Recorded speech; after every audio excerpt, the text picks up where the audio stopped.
এই কাঁঠালের বীজ লাগাতে যেতে হবে, কিরা কিরা যাবা? হ্যাঁ, কাদায় নামা লাগবে না কিন্তু এই বীজ লাগাতে গেলে। নাম মানে চলে আসো।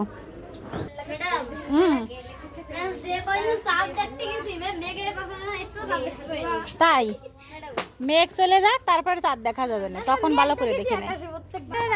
কনে লাগাবা? রাস্তার ওই সাইড দে। আরে আগে সারা তো, তারপরে ভাঙাচোরার চিন্তা। চলো রাস্তার সাইড দিয়ে লাগাই, কারণ জল এসে কাঁঠাল গাছ মরে যায়। হ্যাঁ, স্যান্ডেল ঘুরে এসো, কাদা না। নাও, একজনে প্লেট ধরো আর 2-3 জনে যায় বীজ বুতো। যাও, চলে যাও। জামায় যেন কাদা না লাগে, ঠিক আছে? সাবধান। একটু 2 হাত দূরে দূরে লাগাইও, 2 হাত, কারণ গাছ বড় হইলে তো তখন আবার আরেক জ্বালায় যাবে না। কাছাকাছি হলে মারামারি শুরু করবে না গাছে। এই কোণাতে শুরু করো, এই যে রাস্তার, হ্যাঁ ওই কোণাতে। একটু উঁচুতে উঁচুতে উঁচুতে দাও, আর একটু উঁচুতে বাবা, আর একটু উঁচুতে। হ্যাঁ ওইখানে, ওই লেভেলে একই সরল রেখায় 2-3 হাত দূরে দূরে দিয়ে চলে যাও। 3 হাত দিলেও সমস্যা নেই, আর একটু দূরে, আর একটু। হ্যাঁ ওইখানে।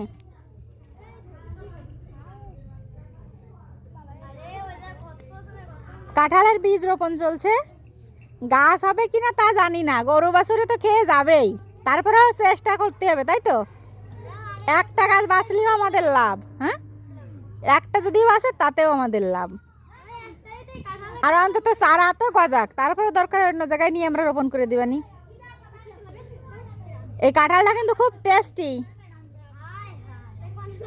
সত্যকে বাড়ির কাঁঠাল, সত্যদের গাছ নাকি কেনা? খুব সুন্দর কাঁঠাল, এই জন্য এই কাঁঠাল স্কুলে তো আমরা খেয়ে পারবো না। সুন্দর করে একটু বেশি ডাবায় দাও, বেশি করে ডাবায় দাও।